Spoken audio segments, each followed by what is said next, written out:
पुंडलिक वरदा हरी विठ्ठल श्री ज्ञानदेव तुकाराम.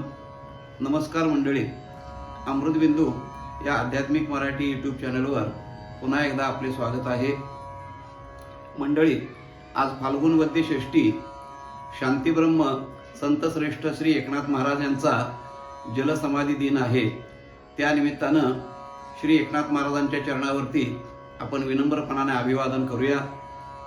संत एकनाथ महाराजांचं कार्य हे सागरापेक्षा मोठं आहे मंडळी. कारण आज जी ज्ञानेश्वरी आपल्या हातामध्ये उपलब्ध आहे ती ज्ञानेश्वरी संत एकनाथ महाराजांनी संपादित केलेली ज्ञानेश्वरी आहे. म्हणजे ज्ञानेश्वर माऊलींनी ज्या वेळेला अवतार संपवला त्याच्यानंतर सुमारे 250-300 वर्षापर्यंत ज्ञानेश्वरीची प्रत जी आहे ती शुद्ध प्रत राहिलेली नव्हती. म्हणून एकनाथ महाराजांना ज्ञानेश्वर माऊलींनी दृष्टांत देऊन प्रत शुद्ध करण्याची आज्ञा केली. त्याप्रमाणे नाथ महाराजांनी शुद्ध केलेली ज्ञानेश्वरीची प्रत ही आज आपल्या हातामध्ये आहे. हे त्यांचं सगळ्यात मोठं कार्य आहे. त्यानंतर श्रीमद भागवताच्या एकादश म्हणजे 11व्या स्कंदाचं नाथ महाराजांनी केलेलं मराठी एकनाथी भागवत हे अतिशय सुंदर वारकरी संप्रदायातला अतिशय फार मौल्यवान असणारा ग्रंथ आणि फार मूल्यवान असणारं काव्य आहे. हा त्यांचा फार मोठा उपकार आहे. त्यानंतर मराठीमध्ये सर्वात मोठं अद्भुत असं 18,000 ओव्यांच्या पेक्षा 40,000 ओव्यापर्यंत मोठा असणारा श्री भावार्थ रामायण हा ग्रंथ हे नाथ महाराजांचं फार मोठं कार्य. असं फार मोठं आणखीन वारकरी संप्रदायामध्ये आणि समाज प्रबोधनाच्या संदर्भात नाथ महाराजांनी कार्य केलेलं आहे. त्यांचा कार्याचा परिचय थोडक्यात देणं फार अवघड आहे. म्हणून फक्त त्यांच्या आज समाधी दिनानिमित्तानं त्यांच्या चरणावरती अभिवादन करूया आणि आपल्या आजच्या श्लोकाकडे वळूया मंडळी. आजच्या चिंतनाचा श्लोक असा आहे.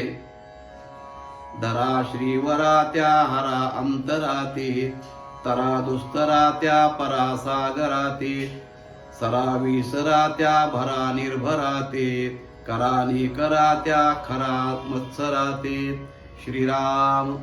मंडळी, हा समर्थांचा श्लोक म्हणजे साहित्यदृष्ट्या काव्यदृष्ट्या सुद्धा अतिशय वेगळा आगळा वेगळा अशा प्रकारचा आहे.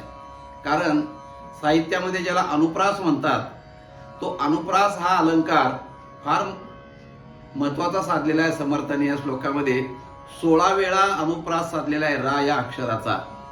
म्हणजे धरा, करा, वरा, हरा, परा अशा प्रकारचे अनुप्रास हे 16 वेळा अनुप्रास या श्लोकामध्ये साधणं ही साहित्यिकदृष्ट्या अतिशय चमत्कारिक असणारी ही कृती आहे.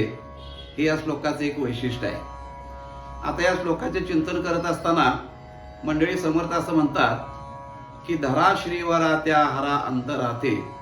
म्हणजे बाबांनो, तो श्रीवर जो आहे, श्रीवर या शब्दाचा अर्थ श्रीनाम लक्ष्मी आणि त्या लक्ष्मीचा पती असणारा भगवान श्री विष्णू म्हणजेच समर्थांच्या दृष्टिकोनातून राघव रामचंद्र.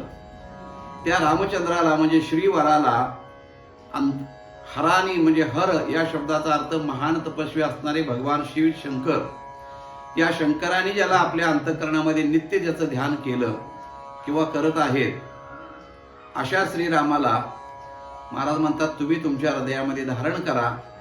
कारण हर म्हणजे भगवान शंकर. त्यांना हर का म्हटलेलं आहे तर दुःखाचं हरण करणारे, शोकाचं हरण करणारे, सर्व प्रकारच्या असणाऱ्या आपत्तीचं हरण, संकटाचं हरण करणारे म्हणून ते हर आहेत.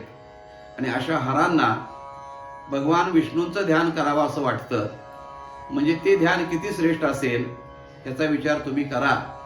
आणि म्हणून धरा श्रीवराते हरा, धरा श्रीवराते हरा अंतराते असं म्हटलेलं आहे समर्थांनी. त्या अंतरामध्ये भगवान श्री विष्णूला म्हणजेच रामचंद्राला तुम्ही धारण करा. आणि काय होईल त्याच्यामुळं तर तरा दुस्तरा त्या परासागराते. दुस्तर असणारा हा परासागर म्हणजे भवसागर, याला इथं परासागर असं म्हटलेलं आहे. म्हणजे अतिशय कठीण, अतिशय अवघड अशा प्रकारचा हा भवसागर आहे.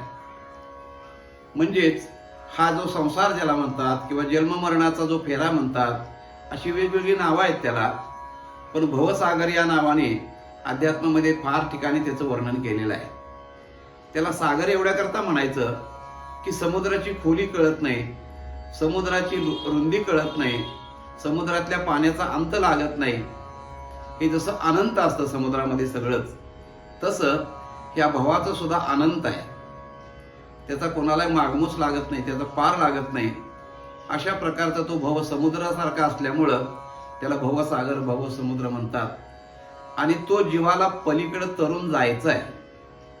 जीवाचा पुरुषार्थ याच्यामध्ये आहे की तो समुद्र तरून जाण्यामध्ये जीवाचा पुरुषार्थ आहे. गटांगळ्या खाऊन तर अनंत जीव मरतातच, उपजले मेले ऐसे किती, असे एकनाथ महाराज म्हणतात. त्याचा कोण विचार करावा? पण पुरुषार्थ त्यामध्ये आहे की त्या भवसागराला तरुण जाण्यामध्ये पुरुषार्थ आहे. मग ते तरुण जाणं इतकं सोपं आहे का? सोपं तर नाही आहे, पण आपल्याला तरायचं आहे. मग त्याकरता उपाय काय? तर मंडळी असं आहे, जी गोष्ट आपल्या ताकदीनं करता येत नाही, जे आपल्या कोतीच्या बाहेरचं आहे, त्याकरता आपल्याला इतराची मदत घेणं गरजेचं असतं. ती मदत घेताना त्या ठिकाणी आपल्याला संकोच वाटता कामा नये, कारण आपल्याला ते काम शक्यच नाही ना. मग मदत घ्यायला पाहिजे. मग आता इथं कुणाची मदत घेतली पाहिजे? या भवसागर तरण्याकरता इतर कोणीही आपल्याला मदत करू शकत नाहीत. इथं कोणाचंही सहकार्य आपल्या उपयोगाला येत नाही. कारण एक भगवंत सोडला, एक संत सद्गुरू सोडले तर भवसागरामध्ये या कोणी तरुण जाऊ शकत नाही. अगदी महाराज म्हणतात, ब्रह्मादिका पार नुलंगवे सामर्थ्ये. ब्रह्मादिक देवांना सुद्धा या भवसागराचा पार म्हणजे पहिल्या तीराला जाणं कठीण आहे त्यांच्या सामर्थ्यानं. म्हणून समर्थ म्हणतात की अशा श्रीवराला म्हणजे रामचंद्राला ज्या भगवान हराने शंकराने हृदयामध्ये धरलं, त्या श्रीरामाला तुम्ही जर हृदयामध्ये धरलात तर तरा दुस्तरा त्या परासागराते निश्चितपणानं तरुण जाल, अशा प्रकारची ग्वाही समर्थ देतात. परंतु त्याकरता काय केलं पाहिजे? सरा विसरा त्या भरा निर्भरा ते. महाराज म्हणतात सरा. सरा म्हणजे बाजूला सारखा. आपण म्हणतो ना जरा सरा तिकडं, बोली भाषेमध्ये ग्रामीण भाषेमध्ये सरकणे म्हणजे सरा. सरकणे म्हणजे काय होणे? बाजूला होणे. म्हणजे आपण जे नित्य नित्य नित्य करतो आहोत त्या गोष्टीपासून थोडंसं बाजूला होणे, त्यापासून थोडं बाजूला सरकणे. सरा विसरा त्या. समर्थ म्हणतात थोडं बाजूला सरका आणि थोडा वेळ ती गोष्ट विसरा. कोणती गोष्ट विसरायची आहे? आपण जे नित्य नित्य नित्य पोट भरण्याचे जे उद्योग करतो, पोट भरण्याकरता मनुष्य काय काय करतो, काय काय करत नाही आपल्या सगळ्यांना माहिती आहे. दिवसाची रात्र, रात्रीचे दिवस, हाडाच्या काड्या, रक्ताचं पाणी, इतकं आपण सगळ्या पोटाकरता करतो. खरं म्हटलं तर पोटाकरता एवढं लागतं का? किती लागतं पोटाला?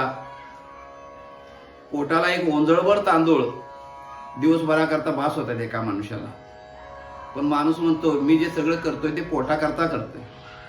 करोडो रुपये मनुष्य मिळवतो, कशा करता? पोटाकरता म्हणतो. समर्थ म्हणतात हे पोट कधी भरणार आहे का बाबा तुझं? कधीही भरणार नाही. जादूगाराची जशी जादूगाराची एखादी कुंडी असते, त्याच्यामध्ये किती जरी टाकलं तरी भरत नाही, रिकामीच असते. त्याप्रमाणे हे पोट हे कधी न भरणार आहे. म्हणून निर्भर अशा न भरणाऱ्या अशा पोटाला महाराज म्हणतात थोडंसं विसरा. थोडं म्हणजे याचा अर्थ असा की तुमच्या प्रपंचाच्या, कामधंद्याच्या, व्यापातून थोडा वेळ बाजूला काढा आणि त्या भगवंताचं चिंतन करा. थोडा वेळ म्हणजे किती हो? ज्ञानेश्वरी माऊली म्हणतात की देवाचे द्वारी उभा क्षणभरी, एक क्षण बाजूला काढा ना. किंवा ज्ञानेश्वरीमध्ये भगवंत अर्जुनाला म्हणतात तरी या आटा प्रहारा माझा रे, मोटके निमिषभरी देतो जाय. 8 प्रहर म्हणजे 24 तासाचा दिवस आहे. त्यातला एक क्षणभर तुम्ही बाजूला व्हा ना प्रपंचातून, संसाराच्या उद्योगातून एक क्षण बाजूला व्हा आणि तेवढा वेळ तुम्ही त्या भगवंताचं चिंतन करा. सरा विसरा त्या भरा दुर्भरा ते. न भरणाऱ्या पोटाला भरण्याच्या मागे जे तुम्ही 24 तास लागलात ते कधीच भरणार नाही. किती जरी काही केलं तरी तुम्ही मेला तरी ते भरणार नाही. आणि मग 3ऱ्या दिवशी आणि 10व्या दिवशी पुन्हा आणखीन आपल्याला केळीचं पान भरून त्या ठिकाणी ठेवावं लागतं. जिवंत आहे तोपर्यंत खाऊन खाऊन खाऊन कधी पोट भरलं नाही. मग 3ऱ्या आणि 10व्या दिवशी तरी भरतं का बघू म्हणून ते पुन्हा केळीचं पान भरून ठेवलेलं असतं, तरी ते भरतच नाही महाराज. असं ते न भरणारं पोट आहे, त्यापासून थोडंसं बाजूला होऊन भगवंताचं चिंतन करा.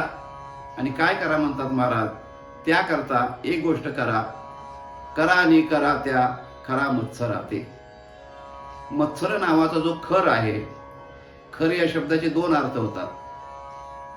खर हे गाढवालाही म्हटलेलं आहे आणि दुष्टालाही म्हटलेलं आहे. दुष्ट असणारा जो असतो त्याला खर म्हटलेला आहे, खर म्हटलेलं आहे. अशा त्या दुष्ट असणाऱ्या मत्सराला तुम्ही निकराचा प्रयत्न करा आणि त्याच्याबरोबर दोन हात करा. मत्सर याचा अर्थ दुसऱ्याबद्दलचा असणारा द्वेष, दुसऱ्याबद्दलची असणारी असूया हे अंतःकरणामध्ये माणसाला पुढे जाऊ देत नाही. स्वतःचं नुकसान करते आणि दुसऱ्याचं नुकसान करायला प्रवृत्त करते. अशा प्रकारची मत्सराची भावना आहे. समर्थ म्हणतात त्या मत्सरूपी भावनेला तुम्ही दोन हात करा, त्याच्याबरोबर युद्ध करून त्याला पराभूत करा. म्हणजे तुमच्या अंतःकरणातून, तुमच्या मनातून मत्सर ही भावना काढून टाका आणि भगवंताचं चिंतन यथावकाश शुद्ध अंतःकरणानं बैसोनी निवांत शुद्ध करी चित्त, तया सुखा अंत पार नाही, असं जे महाराज म्हणतात. या न्यायानं समर्थ म्हणतात की अशा प्रकारे या मत्सराला जर बाजूला काढलं तर तुमचं हृदय शुद्ध होईल आणि त्या शुद्ध हृदयामध्ये त्या भगवान श्रीवराचं म्हणजे श्रीरामाचं अखंड चिंतन करा. ज्याच्या योगे हा भवसागर तुम्ही तराल. अशा प्रकारची ग्वाही समर्थानी मंडळी आपल्याला दिलेली आहे. कणाकणाने क्षणाक्षणाने आपण त्याचा जरूर आपल्या दैनंदिन जीवनामध्ये प्रयत्न करून आपल्याला ते साध्य होतंय का हे बघावं, अवश्य बघणं गरजेचं आहे. अशा प्रकारचा या श्लोकाचा भावार्थ. मंडळी आपल्याला चिंतन आवडलं का ते जरूर कळवा. चॅनल अजून आपण सबस्क्राईब केलं नसेल तर ते अवश्य सबस्क्राईब करा. इतर जे अध्यात्माच्या आवडीचे आपले परिचित मंडळी असतील त्यांच्यापर्यंत याची माहिती जरूर द्या. भेटूया मंडळी पुढच्या भागामध्ये. तोपर्यंत नमस्कार. रामकृष्ण हरी.